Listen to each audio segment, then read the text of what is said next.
यहाँनिर जुन बन्दीपुर आसपासमा निर्माण भइरहेको अवस्थामा तपाईलाई देखाइरहेको छु।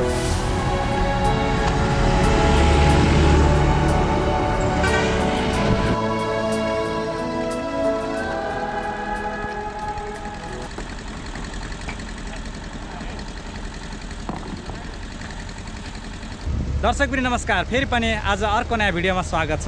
म यति बेला मुगलिन पोखरा सडक खण्ड अन्तर्गत निर्माण भइरहेका विभिन्न दृश्यहरू देखाउँदै यहाँ बन्दीपुर नजिक आइपुगेको छु र बन्दीपुर नजिक आइपुगेको छु र यति बेला म यहाँको दृश्यहरू देखाउँदैछु।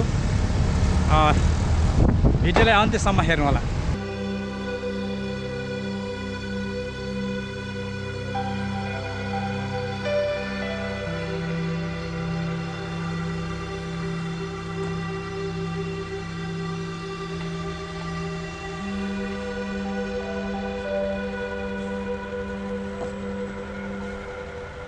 दर्शकवृन्द तपाईले यहाँ निर्माण भइरहेको देख्न सक्नुहुन्छ। मुगलिन पोखरा सडक खण्ड अन्तर्गत निर्माण भइरहेका दृश्यहरू म देखाइरहेको छु र यहाँनिर यसरी यो दर्शकवृन्द यति बेला म तपाईलाई यो दृश्य देखाइरहेको छु जुन मुगलिन पोखरा सडक खण्ड अन्तर्गत निर्माण भइरहेका विभिन्न दृश्यहरू र यति बेला म यहाँनिर जुन बन्दीपुर आसपासमा निर्माण भइरहेको अवस्थामा तपाईलाई देखाइरहेको छु। जुन दृश्य तपाईले यहाँ देखिराख्नु भएको छ र यसै गरी अगाडि बढ्दैछु र निर्माणका अन्य दृश्यहरू पनि देखाउने प्रयास गर्नेछु। र निर्माण हुँदैछ जुन निकै साँघुरो बाटो छ यहाँनिर र यो साँघुरो बाटोमा यसरी निर्माणको काम हुँदैछ।